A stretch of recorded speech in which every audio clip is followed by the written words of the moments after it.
صحیح بخاری میں 2440 نمبر حدیث ہے۔ حضرت ابو سعید خدری رضی اللہ عنہ سے روایت ہے اور رسول اللہ صلی اللہ علیہ وسلم سے بیان کرتے ہیں کہ آپ نے فرمایا کہ جب مومن لوگ آگ سے خلاصی پا لیں گے تو انہیں دوزخ اور جنت کے درمیان ایک پل پر روک لیا جائے گا، وہاں ان سے ان مظالم کے بدلہ لیا جائے گا جو انہوں نے دنیا میں ایک دوسرے پر کیے تھے۔ جب وہ پاک و صاف ہو جائیں گے تو پھر انہیں جنت کے اندر جانے کی اجازت ملے گی۔ قسم ہے اس اللہ کی جس کے ہاتھ میں محمد رسول اللہ صلی اللہ علیہ وسلم کی جان ہے، ہر شخص جنت میں اپنے ٹھکانے کو اس سے بہتر طور پر پہچانے گا جس طرح وہ دنیا میں اپنے ٹھکانے کو پہچانتا تھا۔ پھر اگلی حدیث ہے، صحیح بخاری میں 2441 نمبر حدیث ہے کہ حضرت ابن عمر رضی اللہ عنہ سے روایت ہے، انہوں نے کہا کہ میں نے رسول اللہ صلی اللہ علیہ وسلم کو یہ فرماتے ہوئے سنا ہے کہ اللہ مومن کو اپنے نزدیک کر کے اس پر اپنا پردہ عزت ڈال کر اسے چھپائے گا اور پوچھے گا کیا تجھے فلاں فلاں گناہ معلوم ہے؟ وہ کہے گا ہاں اے پروردگار۔ اس طرح اللہ تعالیٰ اس سے تمام گناہوں کا اقرار کرائے گا اور وہ شخص اپنے دل میں خیال کرے گا کہ اب تو مارے گیا۔ اللہ تعالیٰ فرمائے گا میں نے دنیا میں تیرے گناہ چھپا رکھے تھے اور آج بھی تیرے گناہ معاف کرتا ہوں۔ پھر اسے نیکیوں کی کتاب دی جائے گی، لیکن کافر اور منافق کے متعلق گواہی دینے والے کہیں گے کہ یہ وہ لوگ ہیں جنہوں نے اپنے پروردگار پر جھوٹ باندھا تھا، خبردار ان ظالموں پر اللہ کی لعنت ہو۔ پھر اگلی حدیث ہے، صحیح بخاری میں حضرت عبداللہ بن عمر رضی اللہ عنہ سے ہی روایت ہے کہ رسول اللہ صلی اللہ علیہ وسلم نے فرمایا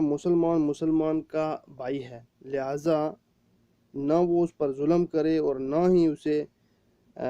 ظلم کے حوالے کرے۔ جو شخص اپنے بھائی کی حاجت روائی میں مصروف ہوتا ہے تو اللہ تعالیٰ اس کی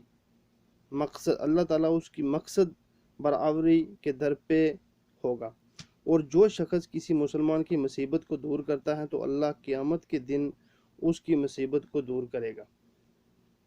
اور جو شخص مسلمان کا عیب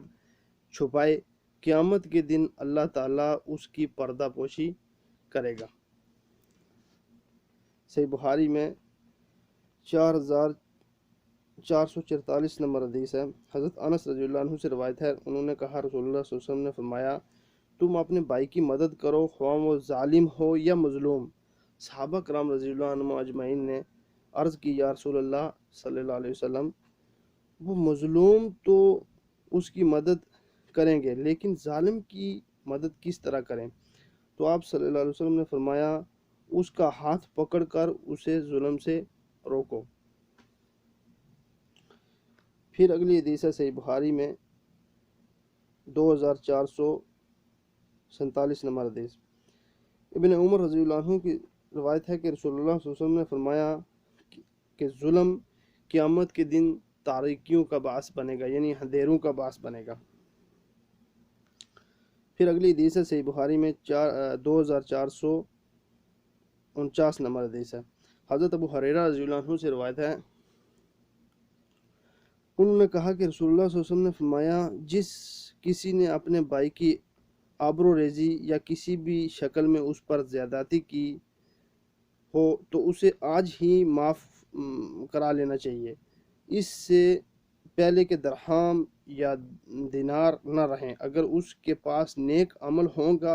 ہوگا تو اس میں سے اس کے ظلم کے بقدر لے لیا جائے گا، اور نیک عمل نہ ہوگا تو مظلوم کی برائیاں لے کر اس پر ڈال دی جائیں گی۔